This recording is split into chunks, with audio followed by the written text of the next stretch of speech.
So it's an honor for me to introduce this session.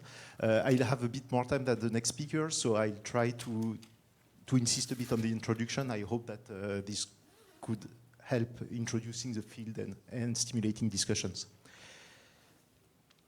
So the starting point of all these discussions about evolution of robustness is that living organisms are robust, and actually when you think about it, it's way more difficult to conceptualize than what it seems, and in particular because it's quite easy to compare the robustness of two different organisms, for instance, but it's very difficult to measure robustness on an absolute scale.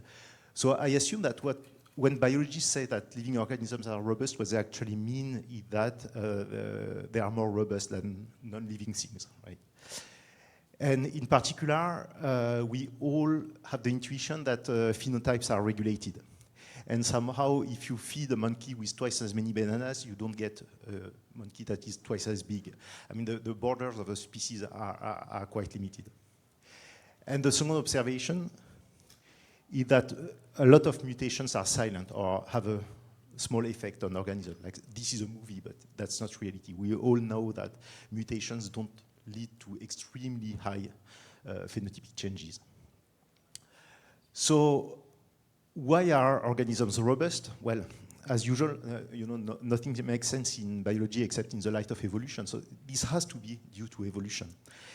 And as far as I know, it's quite common to refer to Conrad Waddington as the first who tried to frame this question in an evolutionary framework, at least in a modern way. And so Waddington had this idea that actually robustness was a product of natural selection. That's what he called canalization. And he proposed this quite famous picture, what he called epigenetic landscape. So this is a metaphor. One should not try to put some meaningful axes on this figure. But the idea is that during the development, a cell or an organism, like this little ball, has to go down and follow some valleys. And when the valleys are very deep, then it's very difficult to get out. So there are some kind of physiological forces that forces the development to follow some specific tracks. But this remains a verbal model, and it took a very long time to introduce this concept in population and quantitative genetics. However, there is another picture coming from the same work that I find extremely interesting. Actually, that's exactly the same epigenetic landscape, but now from below. And what Waddington drew, like these little black pegs, they are genes, and the wires connecting pegs, that's what Waddington called chemical tendencies produced by the genes, like gene products, right? And what I find fascinating here is that you see there is no direct connection between the genes and the landscape. Actually, every wire interacts with other wires, and this makes a kind of web that just makes the shape of the epigenetic landscape. So to me, this really looks like a gene network. So now we all share this intuition that robustness is about genetic and physiological control. And one particularity of this problem is that it involves very complex interactions, like gene-gene interactions, epistasis, correlations between traits, pleiotropy, and a lot of dynamic feedbacks between the different entities. So what that means is that we cannot use the basic traditional population and quantitative genetic models to address these questions. We need specific models. And this is where this nonlinear multi-level models take place, is that we need these nonlinear models to understand how the genetic architecture evolves, not only how allele frequency evolves, but how the structure of the genetic architecture evolves. So there are many different names for this kind of models. I think that we are all talking about the same things, right? So there are mechanistic models, causally cohesive models, or in systems biology, it seems that people use the concept of bottom-up models, but they are always, all these things refer to kind of the same families of models. So what I'll try to present today are my past work on the evolution of robustness. So first I'll focus on the robustness to mutations, and then I will extend this work working on plasticity. And of course, I mean, you all know that this is somehow linked. And it's difficult to make a link between these questions, but it clearly exists. So the point of this work is to simulate with complex computational models how robustness evolves in gene networks. So what we need is a model genotype-phenotype map. And what's convenient with when you work on gene expression is that it's kind of straightforward what is the genotype and what is the phenotype. The genotype is the structure of the gene network itself, like the interactions existing between transcription factors and the promoter of the genes. And the phenotype is gene expression. So in order for robustness to evolve, you also need some kind of selection, right? What Waddington called canalizing selection, like selection promoting canalization, which was a bit unclear because it doesn't define exactly which kind of selection we are talking about. And so it's very common now to use stabilizing selection as a type of canalizing selection. So stabilizing selection just means that the fitness is maximal for a specific phenotype, and when the phenotype deviates, then the fitness goes down. So the point here to promote robustness is to select around a fixed optimum, and in this context, the environmental noise, the environment is noise, is something you want to avoid. So I used a model that is quite popular in evolutionary biology because it's quite simple. It's derived from the work by Andreas Wagner at the end of the 20th century. The idea is to encode the genotypes of the gene network into an interaction matrix. Each slot in the matrix represents the interaction, the effect of one gene on the expression of other genes. And the idea that this model is dynamic, so it has to go through several rounds, and at one point things stabilize or not. And that's the end state of the system, and one can consider it as a phenotype of the individual. So the point is to couple this genotype-phenotype model to a more traditional population genetics model in which you have non-overlapping generations, like a classical Wright-Fisher framework. And because this genotype-phenotype map is more realistic than usual, you have a lot of pleiotropy, epistasis, and nonlinearity in the process. So the first thing we did when I started to work on this model, so Estelle was my first PhD student in my lab. So we just looked at how robustness evolves under stabilizing selection in gene regulatory networks. So we just took very small motifs, like a 6-gene network motif. At that time, we had smaller computers. And so we selected for 2 genes. They are the target genes, the genes that has to be optimized by natural selection. And the rest of the network are transcription factors that are not directly under selection. So we also ran control simulations with no selection. And what we observed, so as predicted by theory, was that actually the mutational variance, so the effect of mutations on the gene expression, went down. So it went down both for the genes that are under selection, the blue ones, but also for the genes that are not under direct selection, like the transcription factors belonging to the same network. So this really evidences how the concept of robustness applies to gene regulatory modules and not single genes, right? So, however, it doesn't work all the time. So there are conditions in which it works better, and it works better when the mutation rate is high, of course, because the mutation rate is what drives the strength of selection towards robustness in this system. And it also depends on the gene expression. I won't give any details on that, but that's more complicated than what it sounds. So more recently, what we did with Sylvain was to model different gene network topologies to see how they would evolve different levels of robustness. So these 3 graphs here represent the robustness in highly connected networks on the top, like there are regulatory interactions between all genes of the module. Random networks, so that you just draw the interactions randomly. And scale-free networks in which you have a hub structure. And so on the right, so the x-axis is the level of pleiotropy. Like 10 means that a mutation affects the expression of the 10 genes of the network. And the color code corresponds to deleterious, neutral, and beneficial mutations. And so when we are thinking about robustness, what we are focusing on are the gray mutations, the mutations that don't have any effect on fitness. And so what was surprising that so first, there was a big difference in robustness among the different network categories. The random networks are not robust at all. The other networks are more robust. And even the two networks that triggered robustness, like highly connected networks and scale-free network, they did it through very different ways. In highly connected networks, most mutations have no effect on the network, so it's total buffering.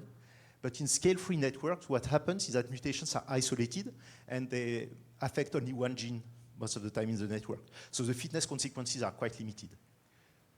But we were surprised how the topology was affecting not only the propensity of the networks to evolve robustness, but also the ways that they get robust. But so we could keep going on working on mutational robustness in these networks. But what's confusing is that we know that robustness is correlated with other properties of the network. And in particular, we all know that there is some kind of link between the robustness to mutations and robustness to environmental noise. This is a result of simulating random networks. And here in X, you have the sensitivity to environmental noise. And in Y, on the Y-axis, the sensitivity to mutations. And these are correlated. So there is some large variation. There is a strong correlation between different ways to measure robustness. And so the open question remains the question of congruence. So congruence is a hypothesis that claims that mutational robustness may have evolved as a consequence of the evolution of robustness to environmental noise. So when you select for environmental noise, you select for robust networks, and as a consequence, robustness to mutation emerges from that without being directly selected. And so this is the kind of results that drove me to work on evolution of environmental robustness to environmental noise and plasticity in this model.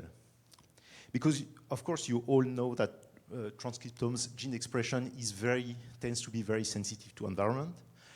You can download as many of these pictures as you want from publication databases. It's a very common experiment.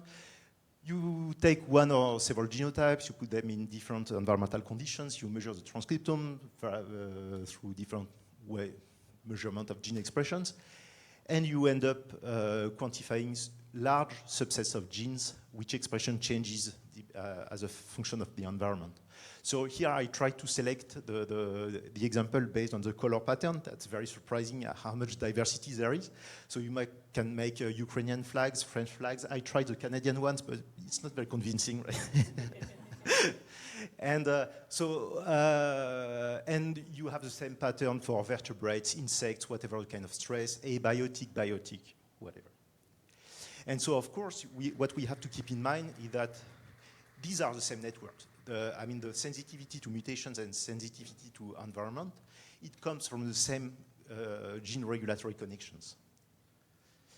So in order to model that, we just modified slightly the original model by adding some environmental input into the network. So now you can think about each gene having a potential sensitivity to a transcription factor, which expression depends on the environment. So that's how the network is informed about the environment. And now, instead of having a genotype-phenotype map, we get what we could call a genotype-environment-phenotype map. And we use this map in simulations. So when things turn interesting is when the environment varies, because when the environment is always the same, it's a bit boring. And especially when the phenotypic optimum, so the phenotype that gives the best fitness, depends on the environment, because this stimulates the evolution of plasticity. The network has to learn to respond to the environment in a directed way. So it works a bit like this. If you want the expression of the gene to increase with some kind of environmental measurement, what it needs to be is to build a connection between the environment and the gene. And if you want to decrease as a function of the environmental cues, Well, it's the opposite. Like the environment has to inhibit the gene, but you also have the gene to be constitutively expressed. So you require a motif that is slightly more complicated. But of course, I mean, this takes place in a larger network, and a lot of different regulatory combinations are possible. So this is what Andreas did during his PhD, and we did funny things like trying to see which kind of complexity in the reaction norm, the way to respond to environmental signal could evolve. So what we did that we simulated, we ran simulations for 1,000 generations using different optimal reaction norms. So the optimal reaction norm, it's in black, and in gray, I'm not sure it's really clear, you have the result of multiple simulations. And so these gene networks are very flexible. I probably don't need to convince you about that. So it goes it responds very well to linear reaction norm, like hat-shaped things. You can even do these kind of things, and the network manages to find a solution to integrate the environmental signal and respond accordingly. And but there are shapes that don't work that well, and so this is very funny, but probably not too insightful. But actually, yeah, I like these kind of things. It really evidences how flexible are these genetic systems. But more seriously, so we considered, does it go back? Yeah. We consider only the first possibility, actually, the linear reaction norm for the rest. And so what we did, that we checked how fast gene networks were able to learn how to respond to the environment. And actually, it's quite fast. You just need a few dozen generations is more than enough. Of course, it depends on the mutation rate and the frequency of the change in the environmental signal. But you can evolve positive reaction norm, negative reaction norms. It's very flexible. And if after 10,000 generations you change the optimal reaction norm, the network responds as well. It's extremely evolvable. So plasticity is extremely evolvable in this kind of systems. So the next question is, of course, which kind of gene network structures, gene network topologies evolve as a result of the influence of the environment. And for this answer, you will have to wait a little bit, because Apolline will just give a talk in half an hour about that. And so what I wanted to end up with is my new project that I get quite excited about, because it's the first one that involves experimental data. So, of course, for experiments, I will not run them by myself, otherwise it would be a lab catastrophe. So I run them with my collaborators, and what we are trying to do is to run experimental evolution in a way that can be reproduced in silico with simulations. So this is our model system. We are working in a microscopic fungus, Zymoceptoria tritici. The point is to select the fungus in 3 temperature regimes, cold temperature, warm temperatures, and fluctuating temperatures with 2 changes of temperature every week. And so the experiment has run for 1 year, and we have transcriptome data before and after evolution. And so what's great with that is that we know quite a lot about the biology of the species, and we can try to reproduce as much as possible the biology of the species in our simulations. So we can reproduce the 3 environmental treatments. We can set the simulation so that the reproduction is clonal, and so on. There are things we don't know in experimental evolution, like the strength of selection, the rate of mutations. We don't know about this, so we have to guess. And there are things that we have to parameterize differently, because, well, computers are not powerful enough to handle population sizes of billions. But anyway, so our hope is to derive theoretical predictions and to test these predictions from the real data. So for instance, one prediction that comes out of the models is that the fluctuating treatments should maintain reaction norms, constrained reaction norms, to stay as they were before, more than in treatments where the environment was not fluctuating. And so the idea is that we expect the evolution of gene expression to be more correlated at both temperatures when in fluctuating treatments where there is selection for both low and high temperatures. And so this is the predictions from the simulation, so that the correlation between the evolution in the first environment and the evolution in the second environment for all 3 treatments. And the correlation between both is stronger in the fluctuating treatment. So that were simulations. And that's the result of the data. So they are all the genes from transcriptomics. We didn't focus only on differentially expressed genes. And we get exactly the expected result with a stronger correlation in the fluctuating treatment. So okay, that looks exciting. We can make other predictions, like we expect the reaction norm, so plasticity to drift more when you select only in one environment. When you select in both environments, you expect plasticity to be more constrained. So again, that's predictions from the simulations, more correlation between the ancestral plasticity and the final plasticity under fluctuations. And actually, this is not what we observed from the data. Actually, the correlation was quite strong, but not maximum. So we were wondering if there was a problem, and actually, yeah, there was a problem. And the issue is, so this is the relationship between the plasticity in the ancestor. So the plasticity here, that's the difference in gene expression between the 2 environments. And what we call the theoretical best plasticity, which is the plasticity deduced from the lines that evolved in a stable environment. Right? And actually, this relationship was negative in the 2 genotypes we were testing. So that was very surprising. And so this is my summary figure, because it's a bit complicated to figure out what happens. But basically, our way to understand this is that the ancestral plasticity here, that's the gray line. And when selected at low temperature, it evolves this way. When selected at high temperature, it evolves this way. And actually, that's what the reaction norm should look like if it was optimal.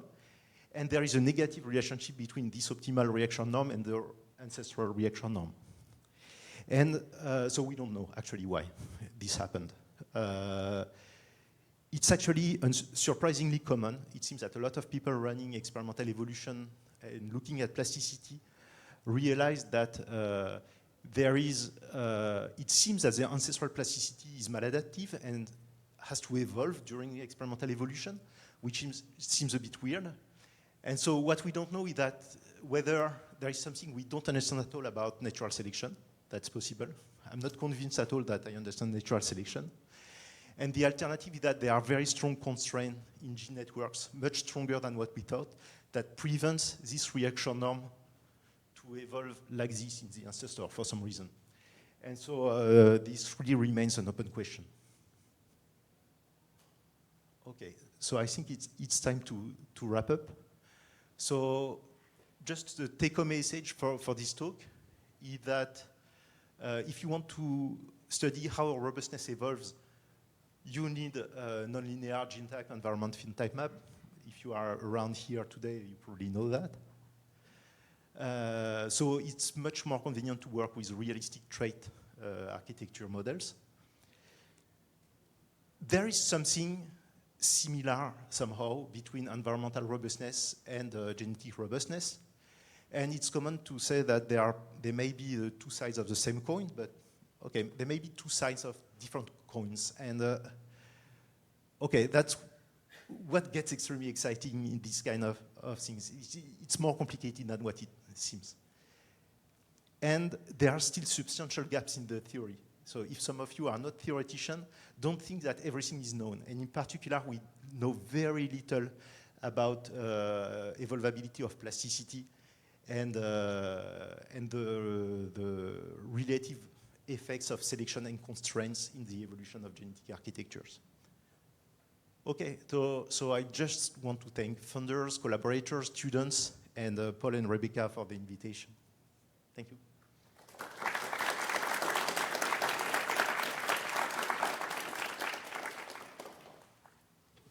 We have a couple of minutes for questions.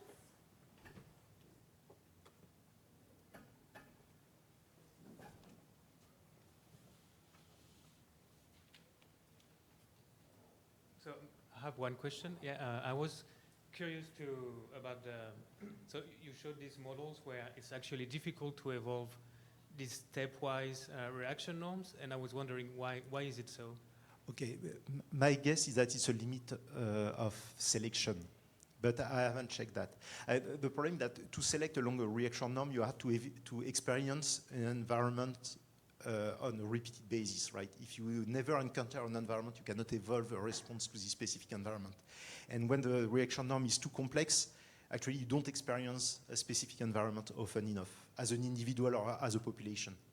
So, but I'm not completely sure because there are probably constraints in gene network models anyways, like you cannot generate any kind of shape. There are probably constraints about the shapes. And I don't know how much of these two parameters matters, but I think that the frequency of encountering a specific environment is important to know if it's possible to evolve a specific reaction norm to that.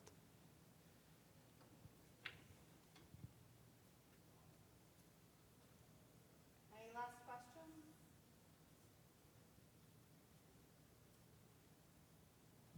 I have one more quick question. So in your what looked like maladaptive environment reaction norm, is there any chance that that's due to lab-reared, that, you know, in a natural environment, it would look more properly adapted? Yeah, so of course it has to be because the strains come from outside. They are wheat pathogens, so it's very different living in the wild on the wheat and living in lab in controlled conditions.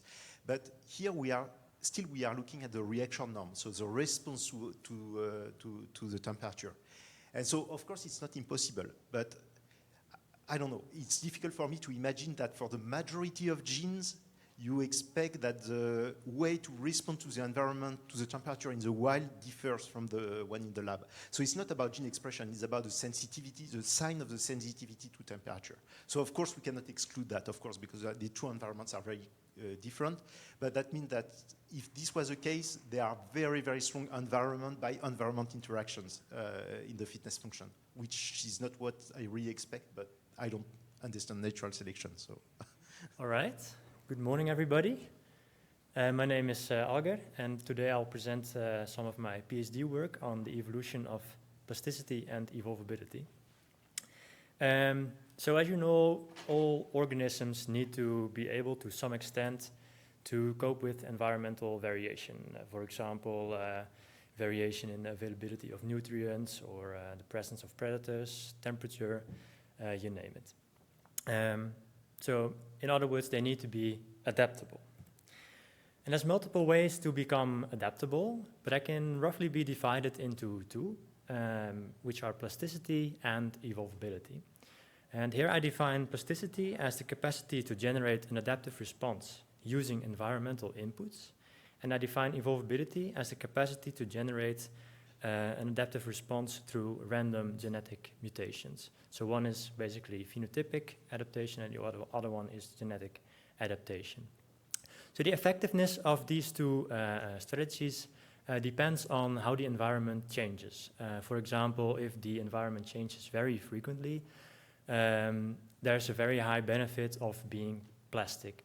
Whereas if the environment changes very infrequently, plasticity may just be costly and evolution can, take care of adaptation, basically. But often, these two will both play a role in adaptation in many environments. And we are interested in the evolution of plasticity and evolvability in this case. So what complicates this question is that plasticity and evolvability need to be accommodated by a shared developmental structure. So here on this slide, I illustrate this with a very small gene regulatory network. So for plasticity, this network needs to be sensitive to environmental inputs to be able to translate these environmental cues into an appropriate response to environmental change. Whereas for evolvability, this network needs to be sensitive to mutations because mutations will result in genetic variation that can be selected on for evolution. So this complicates our question. And so our question becomes, how do evolvability and plasticity evolve in a simple gene regulatory network under different environmental regimes? So others have looked at similar questions, but typically the focus is either on developmental structures or on ecology. So I have an example here, the paper by Kuipers et al., who use a very complex developmental structure, this virtual cell model, which has very realistic development, but their environmental regime is very simplistic, just switching between two discrete states.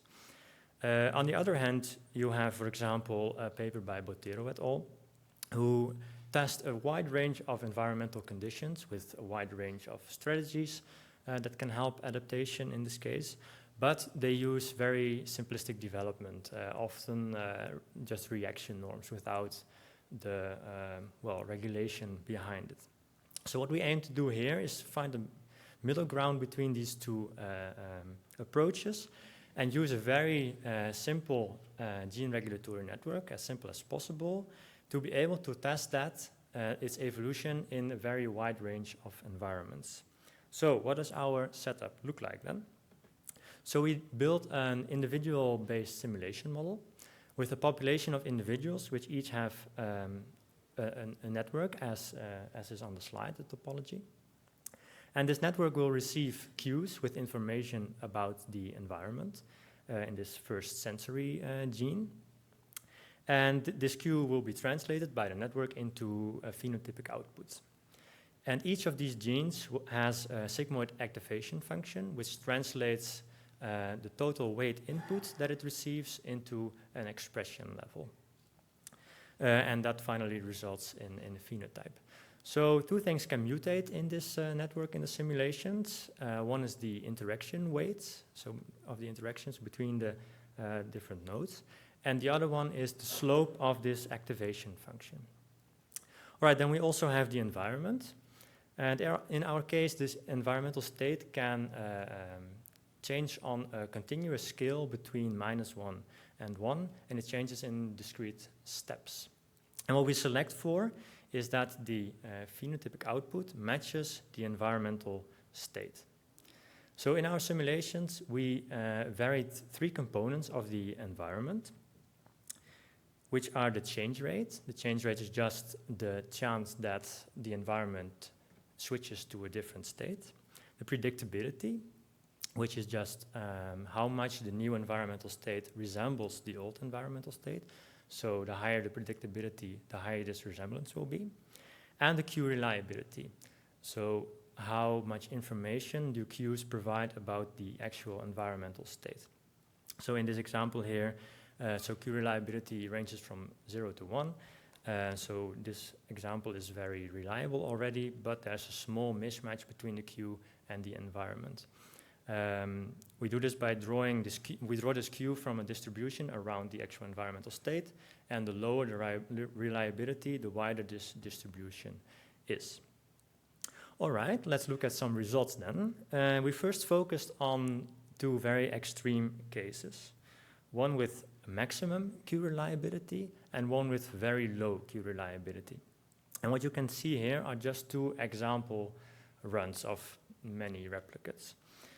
So on the x-axis you can see the generations per 1,000. And in the figure you see a dotted line which is the environmental state and a blue line which is the average phenotype of the population. So in the top figure you can see that the population quickly evolves to match this environmental state. Whereas when Q reliability is low, this takes a bit longer, but also quite quickly the population becomes very adaptable and also matches the environmental state. So now, how do the networks evolve that underlie this pattern? What you can see here are the resulting response curves. So the relationship between the environmental input and the phenotypic output, and the structures of the networks that evolve. So what you can see is when the Qs are very reliable, an almost linear relationship between the environmental input and output evolves. So these networks become almost perfectly plastic. Whereas when Qs are very unreliable, networks become almost insensitive to the environment, so resulting in very flat response curves. But this thing does become adaptable, so it must have become evolvable. All right, so also the network structures evolved to be very distinct. Most notably, in the bottom F figure, you can see that the evolvable networks evolve these very strong positive feedback loops in the middle part of the network, which result in, well, canceling of the environmental noise that's coming in, but also aid evolvability, as we will see later. All right, then we continued by setting up a full-scale evolutionary simulation study, where we varied the three components of the environment I just explained. So you can see these on the axis here. And what I show here is the total adaptability of evolved populations.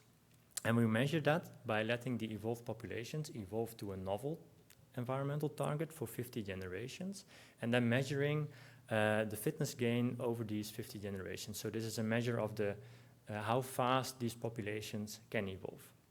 What you can see here is that when the environments are very variable, so low predictability and high change rate, populations become very adaptable. They evolve to become very adaptable. And this makes intuitive sense, right? Because the selection pressure to become adaptable will be higher in the most variable environments. All right, then this is the case with very high Q reliability. When the Q reliability is lower, we see a similar pattern, although the most adaptable networks evolve in this more moderate environmental region. Okay, to explain this in more detail, we split this total adaptability up into its two components, the plasticity and the evolvability of networks. So we basically did the same assessment of adaptability, but for plasticity, we did not allow mutations to happen. And for evolvability, we gave completely uninformative cues. So any previously evolved plasticity, well, wouldn't have any effect anymore. So what you can see here is that when cues are very reliable, the total adaptability is mainly a result of high plasticity of the networks, and there is little evolvability. And this makes sense, right? Because plasticity in this case can be very effective. When cues are less reliable, we see that little plasticity evolves, and instead evolvability becomes much more important. Of course, plasticity is not very effective here anymore because cues are very unreliable. But evolution is also not very effective in the very variable environments because it will be impossible to track changes. So that's why we see the highest adaptability in the more moderate region. All right, next we asked how the network properties actually evolve over time, over evolutionary time, to yield these patterns. And for this, we selected three regions that we thought were interesting. One with very high variability, one with more moderate variability, and one with low variability. And what we tested, what we assessed was how sensitive these networks over time become to environmental inputs and to mutations, as opposed to robustness. So let's first look at the environmental sensitivity. So on the x-axis, you can see the evolutionary time in generations. And on the y-axis, you can see the average effects of environmental change in these networks. So in all these cases, the environmental sensitivity initially quickly increases, and it stays high when the environment is very variable, and it also reaches a higher point. Whereas it decreases in the other environments. This makes sense, right? Because these plastic networks, well, are very sensitive to the environment. All right, now what happens to the mutational sensitivity? For this, we just mutated our networks randomly, and what you can see here is the distribution of the effects of single mutations to our networks. For 3 time points, 1,000 generations, 8,000 generations, and the endpoint of evolution, 30,000 generations. And what you can see is that these distributions all start quite narrow, so mutations don't have very large effects, but they become wider over time. And in a low variability environment, this distribution stays quite narrow. Whereas in the moderately variable environment, it becomes very wide, which conveys evolvability to this system.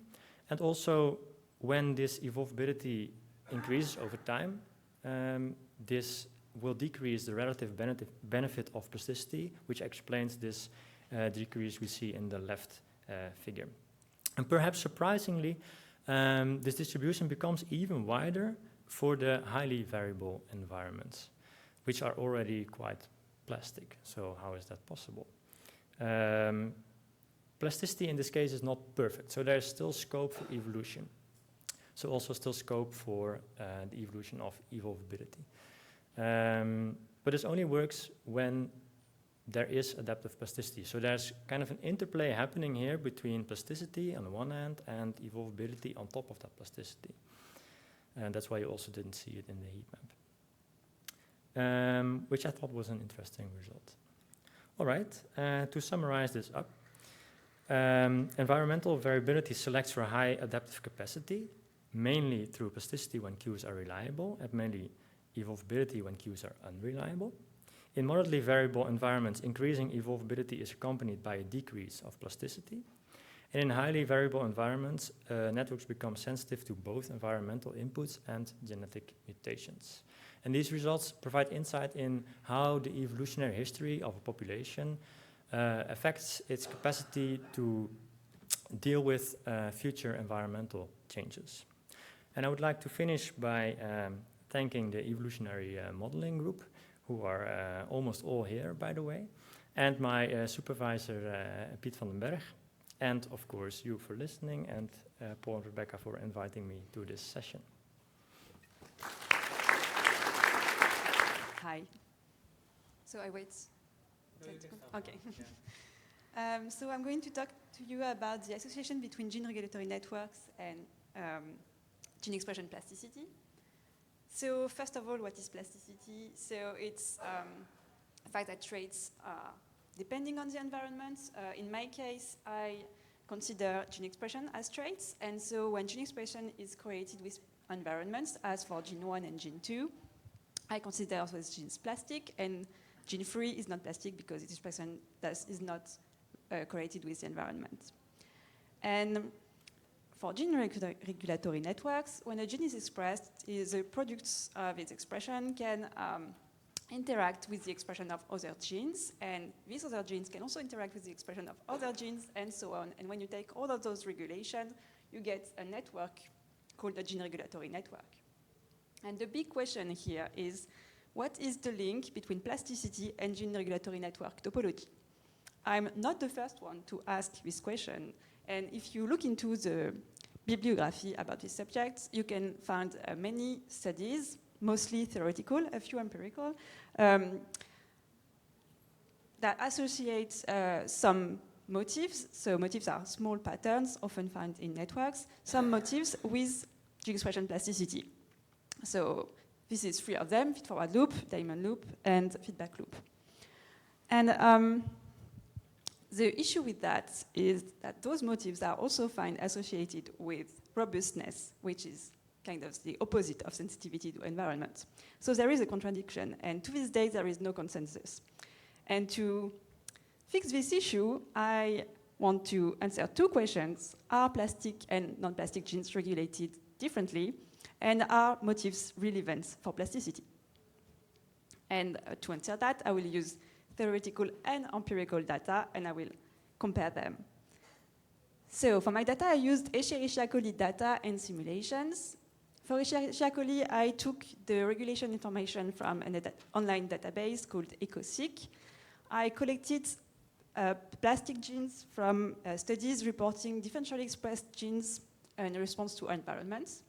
And genes that were often reported as differentially expressed in response to environment were considered as plastic, and genes that were never mentioned was considered as non-plastic.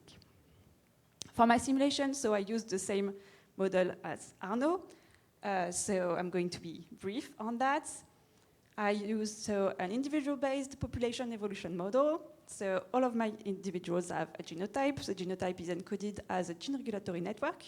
So you have an example here, but they have much more genes, 40, something like that. So the traits that I consider are my gene expression, and a mutation is a random change of a regulation between the genes. They are put in a random environment, and some genes are selected to be plastic, some genes are selected to be non-plastic, but in the end, all of them are, I calculate the reaction norm of all of them, and if they have a strong reaction norm, they're plastic, and if they don't have if they have a flat reaction norm, they're non-plastic. And the originality of my approach is that I analyze both kind of data with the same analytical pipeline. So this is the first results. So you can see that I have E. coli and simulations. For all of them, they have similar results. So I look at the number of regulators on the y-axis, and you can see that plastic genes have more regulators than non-plastic genes. For E. coli, for simulations, including simulation evolved only under drift. So plastic genes and non-plastic genes evolved randomly, and even then, plastic genes are more regulated. So the conclusion is that plastic genes have more regulators than non-plastic genes, and especially, it seems that since even randomly it's the case, it seems to be easier to evolve plasticity with a higher number of regulators. Then I also looked at the link between the number of regulators and the number of loop motifs, so the 3 motifs I introduced earlier. And we see that there isn't much of a difference in the distribution of plastic genes and non-plastic genes in E. coli. A bit more in my simulations under selection, but actually it's mostly because there are more regulators for plastic genes, and that's what we see, that the black cloud. And under drift, there's no differences between the distribution of plastic genes and non-plastic genes, and there is a much more higher number of loop motifs than for the other 2. So the conclusions are that plastic genes are regulated by more regulators, as we saw earlier. As a consequence, they are also regulated by more loop motifs. And there is actually a counter selection for a too high number of loops. And the number of loops is just a consequence of a higher number of regulators. And so probably that plastic genes were found associated with more motifs because of the higher number of regulators. Next, we look at the precise motifs. So within the category feed-forward loop motifs, there are 8 different unique motifs, depending on where the activation and inhibitions are within the motif. And so you can see that for E. coli, plastic and non-plastic genes, there aren't much of a difference. In simulations, there is a bit more difference between plastic and non-plastic genes, but it's still not huge. And all of them are really different to the drift simulation, where in the drift simulation, almost all motifs have the same frequency. And also, what you can see is that our simulations are quite close to E. coli results. And so this is the linear regression. It's highly significant, and the regression is 0.8, so it's really good. So it's for feed-forward loop motifs, and also diamond loop motifs are not represented there. And anyway, it's a really good regression for plastic genes and non-plastic genes, so it's a good point for our model. And lastly, I also have another control that is called shuffled. So I kept my networks, I just randomly changed where the activation and inhibitions were. And that allows us to see what part of motif frequency is just due to the ratio between activation and inhibition within the network. And what we can see is that actually it's kind of similar. There are some similarities with the normal real networks. So the most frequent motifs are C1 and E1, which is what is observed in the real networks, both for simulation and E. coli. And it means that the motif frequency is partly due to the ratio between activation and inhibition with the network, but not only, because there is still a huge difference. And so, in conclusion, E. coli and simulation have really similar results. There is no significant difference between plastic and non-plastic genes. And the positive-negative ratio is partly responsible for motifs frequency, but we don't know if it's a cause or a consequence. So to sum up, are plastic and non-plastic genes regulated differently? Well, yes. Plastic genes are regulated by more regulators than non-plastic genes. And two, are motifs relevant for plasticity? No, they're not. Motifs are clearly under selection because they are not random, but plastic and non-plastic genes are regulated by the same motifs. And that opens up just more questions because, first of all, what are motifs selected for?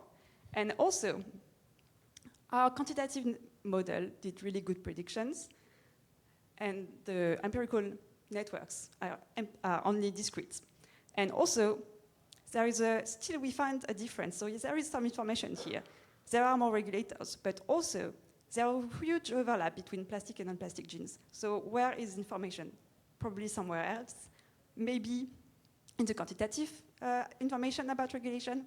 I don't know, but that's an open question. So I would like to thank my supervisor, Arnaud Le Rouzic, who's here, and Anne Jenicel, my lab, the organizer of the symposium, for allowing me to present my work, and all of you for your attention. Thank you.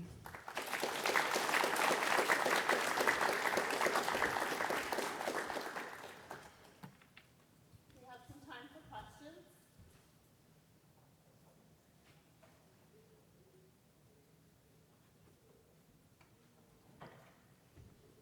So is this on? Yeah. So it wasn't clear in your motif diagrams where the environmental input is between the plastic and the non-plastic. Yeah. Where is the environmental input into the plastic genes in your motif? Yeah, in my model. Yeah. So I didn't put it on because it was getting too long, and Arnaud explained it. But there is one gene that is expressed by the environment. So if the environment is strong, the gene is strongly expressed, and it can give this environmental information to the rest of the network by evolving regulation towards other genes. So that's how. So you had different kinds of motifs. Which gene was the one that the environment? Yes, but also motifs without these genes, because the information can be propagated. We'll talk about that. Okay.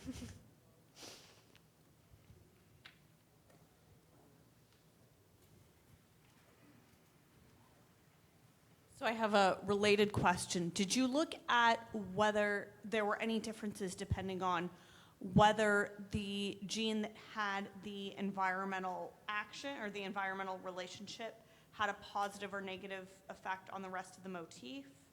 Was that sort of part of your model? I'm sorry, So in terms of how the environment is transduced into your model, if the because you're saying you had one gene that was responsive to the environment in your module. Mm-hmm. If that had sort of a positive or negative, was that sort of part of your randomization model? Yeah. So I had both. I actually tested also if they have several genes correlated with environments, like perfectly correlated with environments, kind of correlated, stuff like that. And it did not impact that much the frequency of my motifs.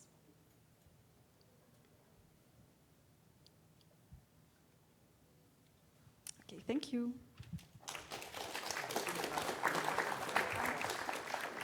I have sorry. time for one quick question. I have one actually.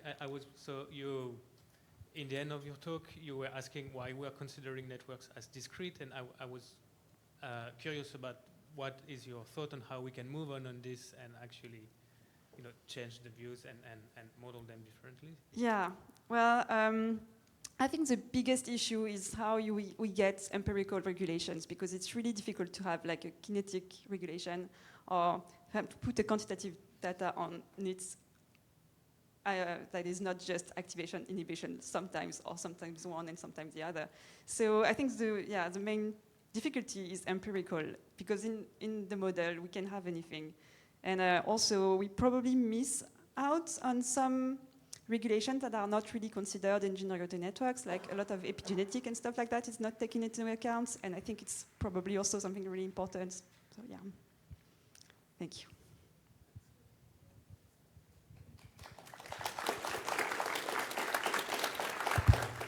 Hello. All good. Okay. Yeah, thanks everyone for coming. I'm Nick O'Brien. I'm a PhD student at the University of Queensland in Australia, part of the Ortiz-Barrientos lab. And today I'll be talking to you about my PhD project, which is on integrating gene regulatory networks into quantitative trait models and trying to understand how interactions between genes can contribute to adaptation and the variation that we see in the natural world. So in evolution, we're interested broadly in diversity and more specifically in the rules which determine which populations and features are able to arise and to persist. So why don't we see little Jar Jars running around all over the place? And to uncover these rules, we need to be able to measure diversity, which we typically do by measuring traits. And many of the traits that we see in nature are quantitative and polygenic. And a classic example is height. Natural selection shapes these traits to fit organisms to their environment. And the way that this happens is through adaptive walks. And the typical idea of an adaptive walk is that you have a sequence of mutations arising one after the other, getting fixed via selective sweeps, gradually bringing the population closer to a phenotypic optimum, which maximizes fitness. However, adaptive walks depend on the genetic architecture of the trait. For instance, if we have a polygenic model, then instead of these discrete mutations happening over time, we have many potentially segregating in frequency, changing by small frequency shifts at the same time. And this can prove problematic because while we can measure many traits directly, it's often much harder to grasp the genetic basis of those traits. And so the constraints which determine how genotypes are translated into phenotypes are often difficult to ascertain. But we can make some assumptions to make this a bit easier. And the prevailing one is that there are many loci of small effect contributing to quantitative traits, creating a component of the trait value which is predictable from parents to offspring. Via a linear regression. So there's a linear relationship between the parents and the offspring. And this is a fine model for many traits, including height, but when genetic effects depend on the genetic and environmental background, it's often less of a good fit. And these irregularities from linearity can arise from the reality of trait expression, which is that it's the product of complex networks linking environmental cues, genes, and regulatory elements through intermediate molecular traits. Because additive models ignore this complexity, it's unclear how these networks might actually contribute to adaptation. And so I've built a model to explore the effects of a very simple network on both adaptation and genetic variation. And so in our network, we consider the negative autoregulation motif, which is described by two genes, X and Z. X is activated by an environmental cue, which in turn activates gene Z. And then as Z is expressed and produced, its own product inhibits further production of Z. And those expression dynamics are shown on the figure on the right. So in the blue area is where X is active. You can see that Z expression increases to a steady state, and then as X is shut off, Z rapidly decays.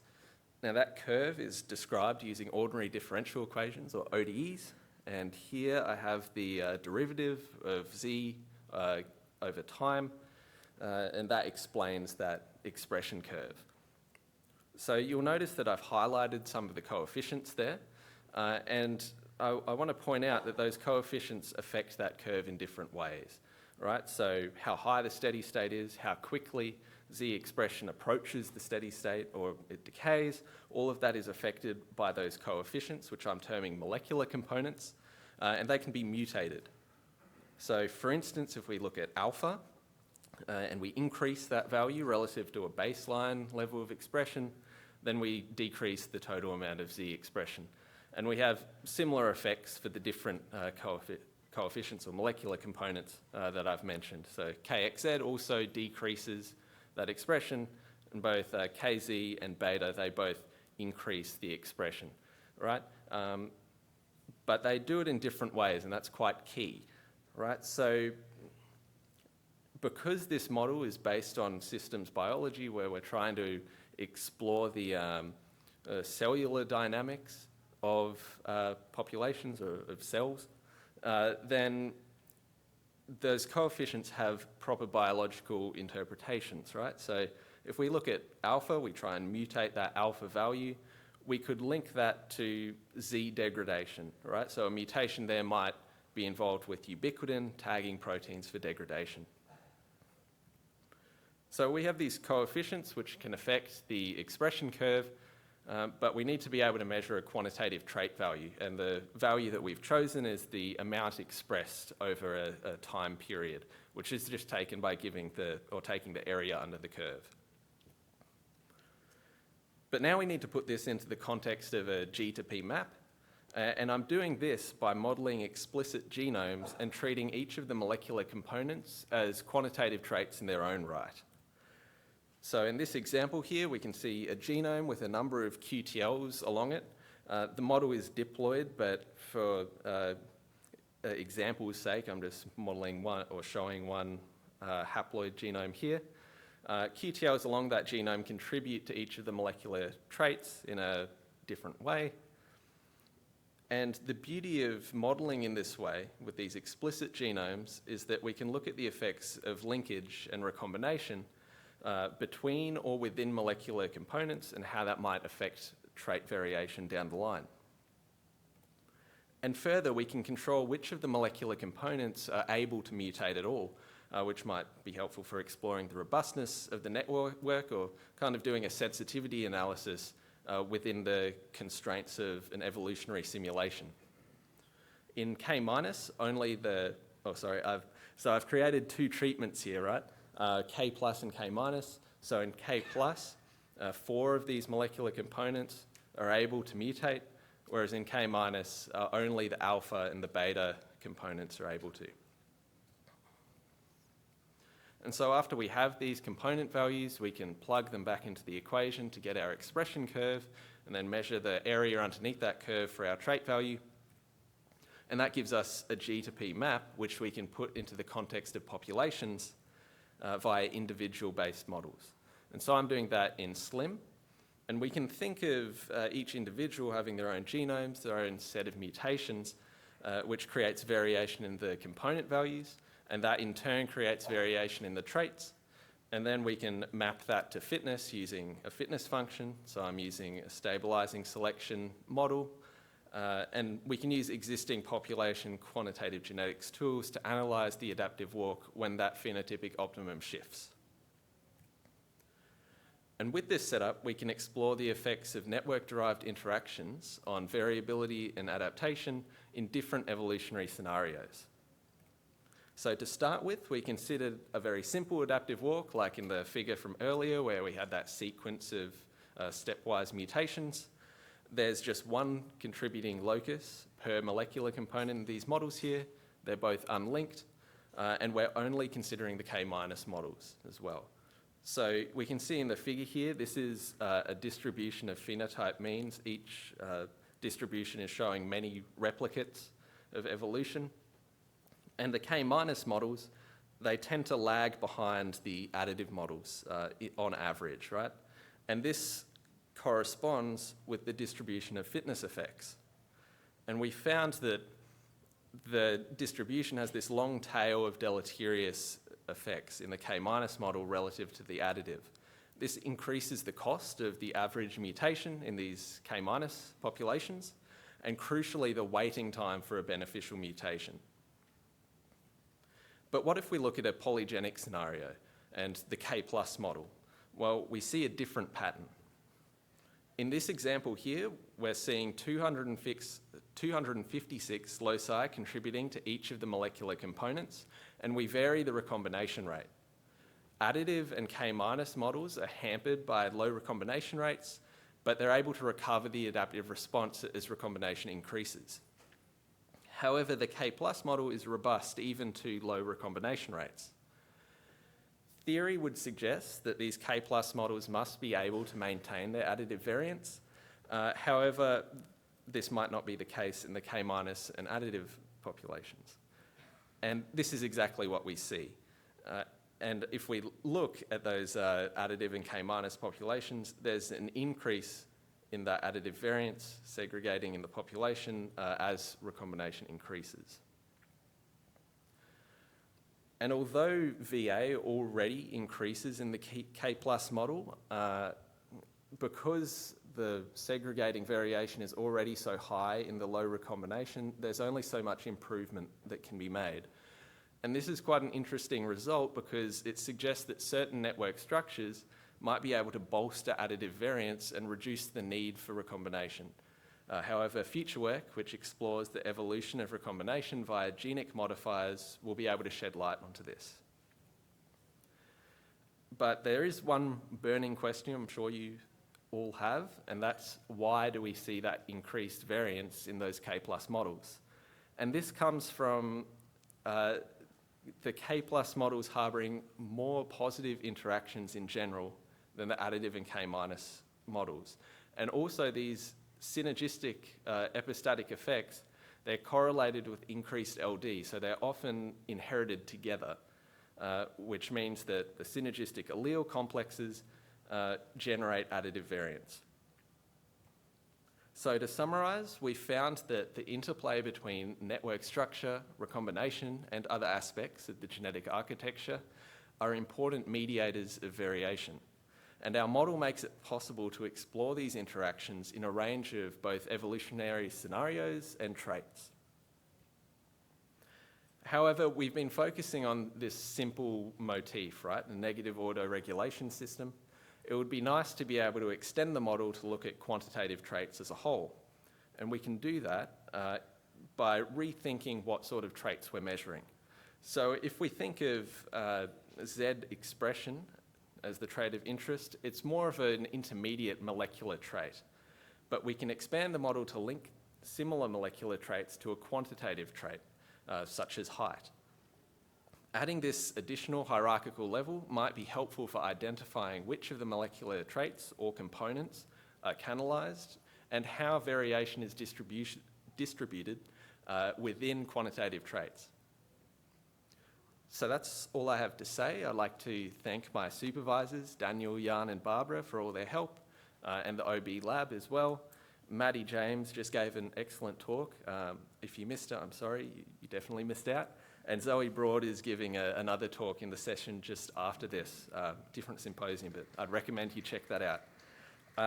If you want to read more, my first chapter is published, so feel free to give it a read. And yeah, I'm happy to take any questions if we have time.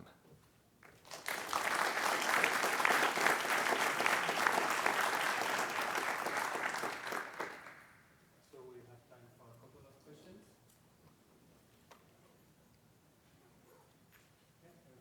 Did you explore, as far as I can tell, what locus effect which trait is fixed?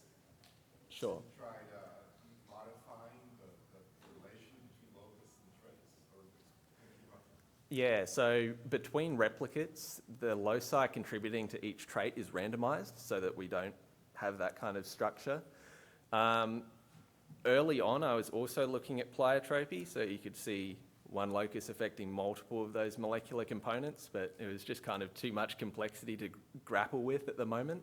But yeah, certainly looking at those structural effects, I think will be very important as we continue to look into recombination, its effects in the future as well. So yeah, thanks for your question.